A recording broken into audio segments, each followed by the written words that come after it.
What's up guys, my name is Dychronic here on this Destiny 2 video, and today we're going to be taking a look at This Week at Bungie for April 11, 2019. If you did not know, This Week at Bungie is basically their news blog post about the last week, the current week, as well as the next week in Destiny 2, talking about all the different things and everything you can expect. In this particular This Week at Bungie, there is a very big focus on the Revelry event, which is the spring event coming very soon, as well as a couple of other little updates and fixes and whatnots, as well as a charity and Guardian Con in case you're interested. In the link down below, you can find a link to This Week at Bungie in case you wanted to click on anything that's on this, as well as a link to the Revelry itself. There's an extra blog post that they posted yesterday in case you were interested in that as well. Anyways, let's go ahead and get started. First section here says Thunderlord is available again. Go do the quest. It is available until April 3rd. Find that thing in old Russia, as well as the fact there is extra scannables out there in the rubble in case you're interested. Just recently with update 2.2.1, they had a lot of different bugs that they wanted to fix very quickly, so they had a hot fix that they released literally today that fixed a bunch of different issues. For example, Wave Splitter being rewarded from Zuri, even though on the Xbox and PC platforms are not supposed to be able to be getting them. An issue where people could reacquire pinnacle weapons for no cost, so you can have infinite enhancement cores, and an issue where the Sentry perk Umbral Strike would give you a ridiculous amount of damage. If you equip it, get the bonus, unequip the armor, and then you just keep the bonus. So they have now re-enabled Sentry Armor and Sentry Armor bonuses in Gambit Prime. In addition to that, they also noticed the Arcstrider Supers having a ridiculous amount of damage against Gambit Prime bosses. Have you ever seen a Gambit Prime match where the enemy team kills their primeval in like 1 or 2 phases of their primeval? It is because of this Arcstrider thing. Now, I don't know what the mix of perks is, but I'm sure you can find it online, and apparently it's kind of ridiculous. Moving on, let's talk about the Revelry, which I'll be moving over to the Revelry blog post. So let's go ahead and take a look at the Revelry. First off, there's a 37-second video that kind of has a little bit of an overview over the Revelry. In case you're interested, go ahead and click it and view it. There's the things like the new emotes, the new armor sets, the new activity. In this video, I'm going to be talking about all the different things that actually are in this video, but if you wanted to see it anyways, that opportunity is there for you. First up, let's talk about the vendor. Eva is going to be a primary vendor. She's going to give you your bounties, she's going to give you your bonuses, she's going to have direct purchases directly from her, she's going to be giving you everything and sending you on your activity. As well as the fact the entire tower will be decked out in style. So pretty much the same as the Halloween event, you're going to having, you know, the Festival of the Lost, you're going to be having the Revelry thing where you have a bunch of different spring things in the tower, which is something exciting. The particular activity I was referring to before is going to be the Verdant Forest, which is going to be the exact same thing as the Haunted Forest from the Festival of the Lost. We have to go out, kill enemies, get to the next stage as fast as possible, and then of course kill different bosses. Now apparently there's going to be new twists to fight along the way, but my understanding is that Bungie did it twice. They basically went, hey, you know that one thing that everybody hated, the Infinite Forest? Let's do it again for the Haunted Forest. And then after that, let's do it again for the Verdant Forest. Bungie, you're writing this for a little bit too long, in my opinion. Although, I would say the Haunted Forest was kind of fun. It definitely had some interesting aspects to it. I like that it was spooky before. We'll have to wait and see exactly how they've introduced new twists. But my opinion is that it's a little bit late. And apparently every single boss that you do end up killing, of the 5 different bosses, you have a chance of dropping the Revelry Armour Set, which is going to be that special armor set that's going to be giving you some pretty cool bonuses. So let's go ahead and talk about the main focus of this event, the main consumable, which is going to be the Revelry's Essence. Basically something you consume that there's 3 different one of these tonics that reduce the cooldowns of your grenade, melee, or class ability. You can choose which one you want.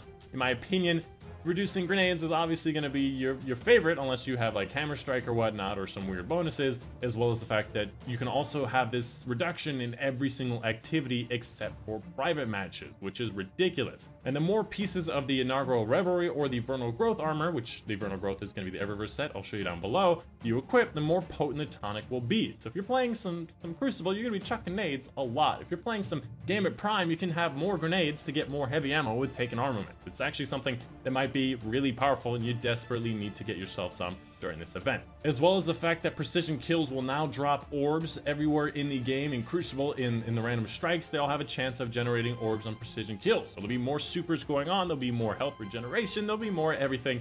It is going to be a bit more of a poop show. Moving on, let's go ahead and talk about the rewards. First off, like I said, every piece of armor has a chance of being dropped from the Verdant Forest bosses. Every boss you defeat, you have a greater chance of getting a drop. And of course, Eva will be offering 5 weekly bounties that award the Revelry armor as a powerful drop. So you can actually get the full set. And my assumption is that this little glowy part of it is going to be the ornament. They talk about the ornaments being droppable as well, and I assume the more pieces you have on, the more pieces you have on, the larger this glowy bit is when you actually end up drinking the tonic. Either that or this is the tonic. I'm not too sure. Moving on, let's talk about the special weapon that's available as direct purchase from EVA. It's going to be that exotic weapon we've been looking for a while, the Arbalist, which is the first kinetic linear fusion rifle in the game, and apparently the only way to get it is from EVA. They might release it as an availability of something else later on in the future. Moving on, let's talk about Eververse. It's going to be all about the new bright engrams, which is going to be the Revelry engram. If you did not know, every single one of these events has the opportunity to get double drops, which means you get the Notorious engram as well as the Revelry engram every time you level up. On top of that, every time you get a Revelry engram, you have the chance of getting some of these items. And apparently, they're in a knockout list. So every time you get something, you can't get it a second time. You don't have to get duplicate, meaning you just have to get a bunch of these to drop as much as you can, and you can get all of everything you want from the entire set of drops. My favorite is definitely going to be the golf one, where this guy gets real pissed at his golf throw, or golf throw, I'm saying, a golf swing, which I think is really funny. Let's see him swing. Let's see if he actually gets it this time. Nope, he did not.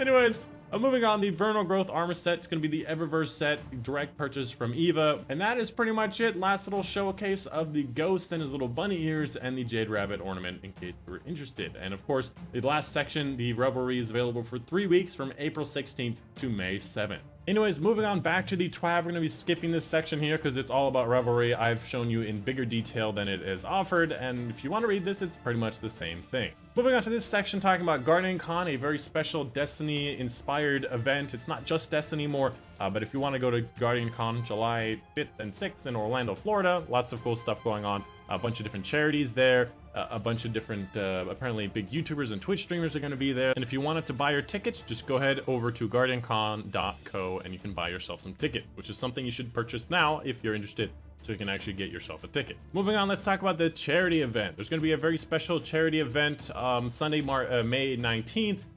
Where it's going to be helping out low-income middle school students for their academic support and social activities. And in case you wanted more incentive than helping out middle school kids through their school stuff, they've also awarded a bunch of other things. If you end up donating $50, you can get the special Gauntlet 2019 emblem. $100, you get a special caricature as well as everything above. You get, for $250, you get a 1-hour game session with Bungie employees as well as everything above. $500, all prizes above, as well as a lunch with Bungie and the Gauntlet tournament participant, followed by a tour of Bungie's front-facing lobby. $1,000 donated, all prizes above, plus a full tour of the studio and for you and your fire team, which I assume is 2 other people, unless you're talking about my raid fire team or perhaps my tower fire team, maybe 26 people. That's my fire team. And you'll also be able to see all the different places, meet the different Bungie employees, the motion capture tour, audio tour, and much more. I personally have been down there and I've seen a lot of it, and it is actually kind of cool. And lastly, the top 50 donors will receive a signed PS4 Destiny 2 Collector's Edition of a PS4, which is actually really, really cool. Moving on, let's talk about the comic book. I'm a bit confused by the words here, but my understanding is this comic book, the Comic Collection Volume 1, has just released. And if you do get this, the physical version, you get a free gift of this Cade poster-like thing, and you also get this emblem. Also online now, you can actually see the comic book in case you're interested. There's a bunch of cool little things. It's a legit comic book with lots of little cool images that are included in the actual book if you wanted to buy it, which I believe the thing if you want to buy it is $20 in case you're interested. And of course, this also includes the Cade 6 Part 2 version with the exclusive Cade 6 art print, which, like I said before. Moving on to Dr. Bungie, let's talk about the Season of Drifter known issues. First off, an issue with the Lost Cryptarch with full pursuit inventories. This has been a problem for way too long. It's always like, if you have full pursuits, don't get anything that don't get anything that will cap out your pursuits. It's always going to be a problem. And next up, an issue with Massacre medals not being awarded in Gambit Prime, which is a big issue if you're trying to get that Reaper Triumph for 10 Massacre medal. Massacre medal being a 12 multi-kill, so it's not easy to get. In the most recent update with April 9th, they rolled out a bunch of different fixes in case you're interested. An issue with the Vow not being able to infuse to max, Wishender not being able to see highlighted targets while invisible, The best offense, which is going to be that not giving credit for generating orbs, which is going to be for that special scout rifle pinnacle weapon. Power surge bounties expiring or deleted, not available from the drifter. They made it so that it is now available in case you delete or expire them. And players who have sided with the Vanguard Allegiance are not getting normal progress for their modes banked, which are now available in Gambit in case you wanted to do that in Gambit. As well as lastly, an issue with the Invitations of the Nine will now last until the next Thursday reset instead of ending on Tuesday. And that is pretty much it. That is pretty much the end of the video. Movies of the week. This guy gets 10 kills in Crucible in 30 seconds as single striker super. They get so many bonuses that just keep on meleeing, keep on hitting them with their fists, which is actually a lot of fun. I think he also gets a 7 column in there, just spawn killing the entire team, getting health back with each kill, getting super back with each hit. This super is actually a lot of fun. But that is pretty much it. That is the end of it. There's some art pieces of the Revelry, not the Revelry, of Arc Week in case you wanted to see this and whatnot. But that's it.